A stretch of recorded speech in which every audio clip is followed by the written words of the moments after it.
Good day, sir. I am Genevieve Amalias, and I'm discussing about the article 110 to 126. So, let's start.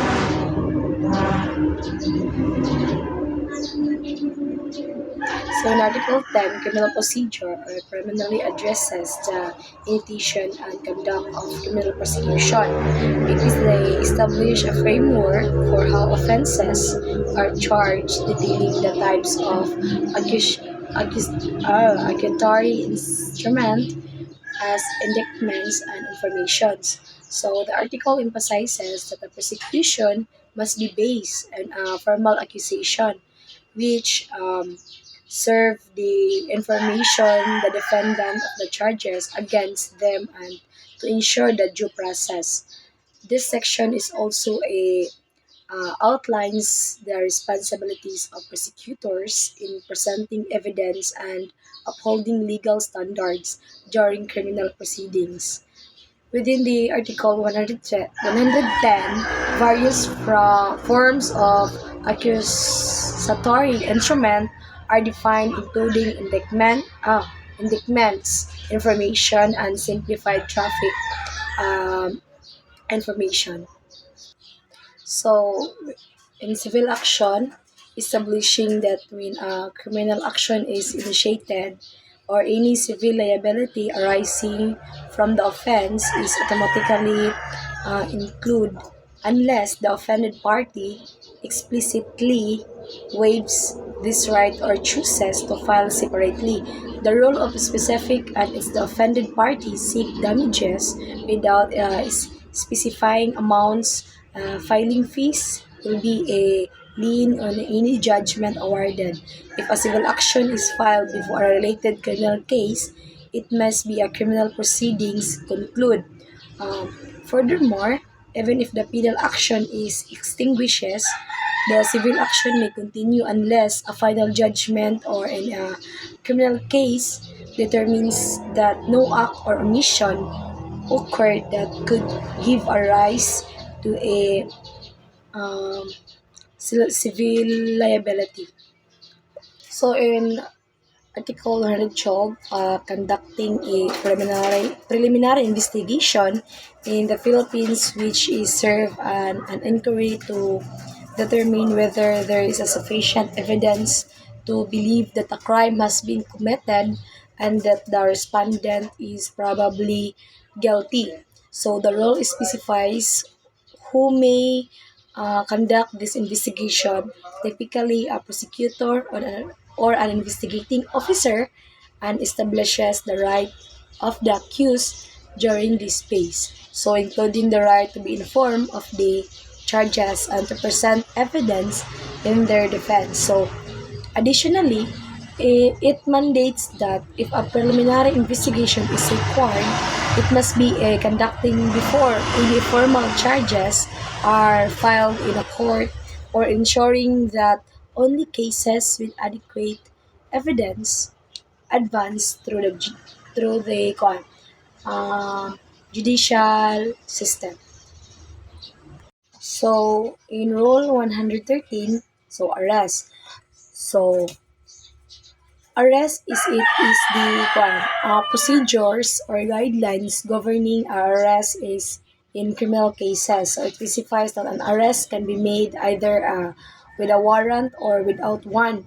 So depending on the circumstances. So warrantless arrest is permissible when a crime is committed in the presence of the arresting officer, when there is a probable cause to believe that a person has committed a crime or a certain situation involving felonies. So the rule of mandates that individuals arrested must be informed of the reason of their arrest and their rights. So including the rights to remain silent and to counsel.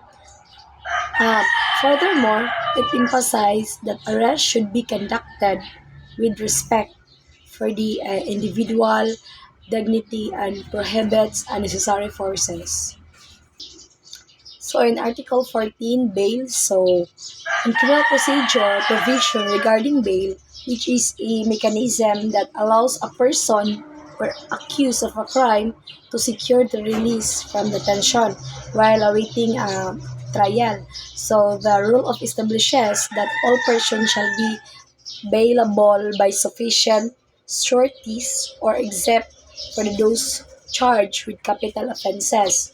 When evidence of guilt is strong, or kusgan gid siya nga evidence nga dili huyang, it further stipulates the procedure or filing a bail application, including the requirements for a hearing where the court assesses whether the accused poses or flight risk or danger to society. So, additionally, it provides guidelines for the amount of bail and circumstances under which it can be modified or shall we call this, what we call this, revoke. So in Rule 115 of Right of Accused, so it is a procedure to protect the accused during criminal proceeding.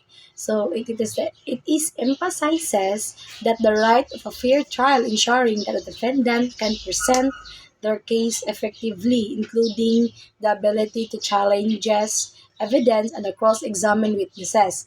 So the rule also stipulates that if the defendant intend to raise defenses such as insanity of intoxication, they must admit the examination by qualified professionals appointed by the court.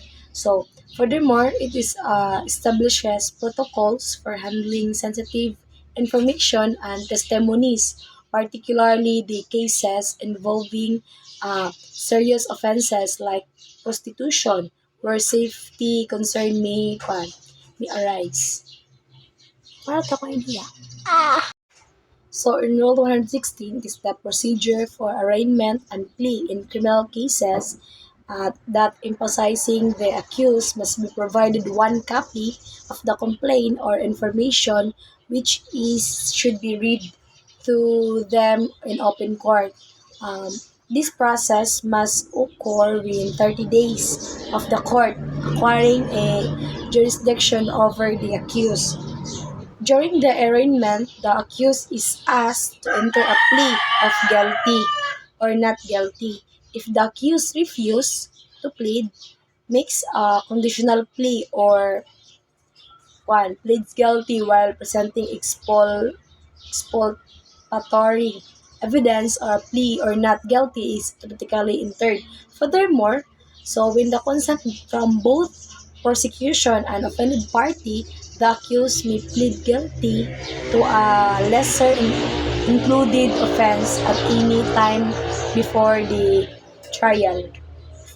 So in the context of criminal procedure, a motion to quash is a legal request made by the accused to nullify or dismiss a complaint or information filed against them under the Rule 116. So this is a motion can be based on several grounds, including lack of jurisdiction over the person of the accused. So improper venue and failure to state in the offenses charges, the motion must be filed before the arraignment and should clearly specify the grounds upon which is based. If granted, the court will dismiss the case, and if denied, the accused may still proceed their defense during the trial. So, these procedural safeguard defendants are not subjected to unlawful prosecution, and that defenses in the charging documents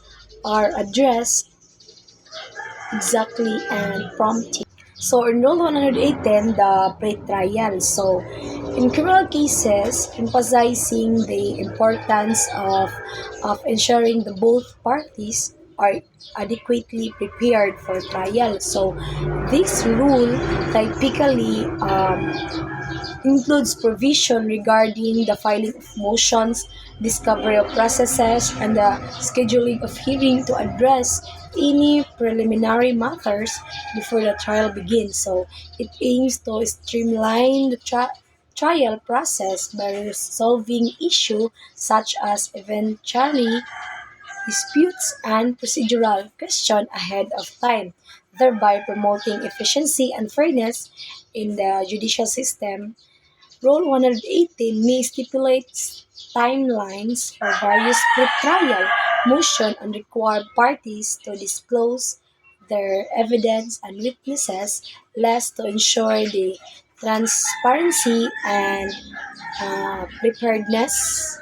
Rule 119, the use of two-way simultaneous audio-visual communication in the criminal proceeding is specifically prohibiting its use during trial. So, this rule emphasizes that trial are not one of the critical stages in the criminal process where a defendant has a constitutional right to be physically present. So, the exceptions to this rule allow for such a communication in various other proceedings, provided the defendant consent by trial remains strictly regulated to ensure the integrity of the judicial process and uphold defendant's rights. So the presence of the defendant is crucial during trials. So this allows to for direct participants engagement with their legal, ensuring fair representation and awareness to process. So in Rule 120 is judgment. So formal decision made by a court regarding the guilt or innocence of an accused individual. According to Rule 120, a judgment must be written, personally prepared, and signed by the judge. So containing a clear statement of facts applicable by law. In case of conviction, it must specify the offenses committed, the accused, rule to penalty they impose, and any civil liabilities. Conversely, a judgment of acquittal must articulate whether the prosecution failed to prove guilt beyond a reasonable doubt, or if the act itself did not occur. Importantly, an acquittal is a final and protects against double jeopardy of evil.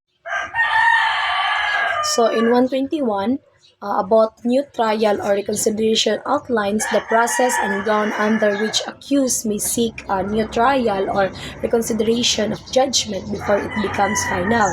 So there are also specified file based on the error of law or regulates the accused as well as a new discovered evidence that could not have been obtained with reasonable diligence. So during original trial, the criteria granting new evidence required that such evidence must have emerged or post-trial could not have been previously uncovered and must be material enough to like the outcomes of the case. Rule 122, Rules of the Supreme Court of the Northwest Territories outlines the procedure and requirements for filing an appeal. These rules specify that a notice of appeal must be filed within a certain time frame after the decision being appealed, typically within 30 days. So, unless otherwise directed by the court. So, the appellant is required to provide detailed ground for the appeal, which should be clearly articulate the reason why they believe the decision was erroneous or unjust. So the rule aims to ensure that the appeals are conducted fairly and efficiently, allowing for a thorough review of lower court decision while maintaining procedural integrity.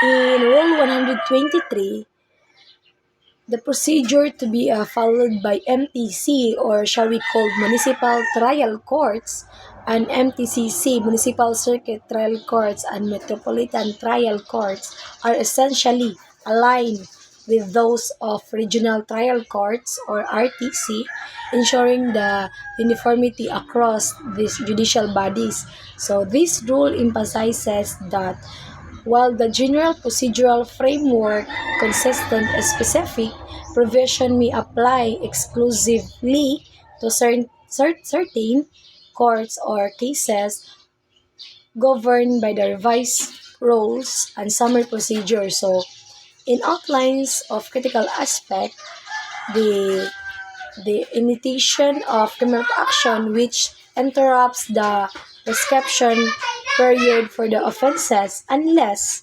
stated otherwise by special laws or other uh, stated uh, by the court. So in Rule 124, it is the handling appeals in criminal cases within the Court of Appeal. So it specifies that the appellant must be filed their brief within 30 days of receiving notice from the clerk of court, while the appeal has a similar 30 days period to respond after receiving the appellant brief. So the rules emphasizes again that strict adherence to these timelines, stating that failure to file on time may result in dismissal of the appeal. So, except when the appellant is represented by court-appointed counsel. So, additionally, if the appellant escaped from the prison, this can also lead to dismissal or of their appeal. So, ma-dismiss.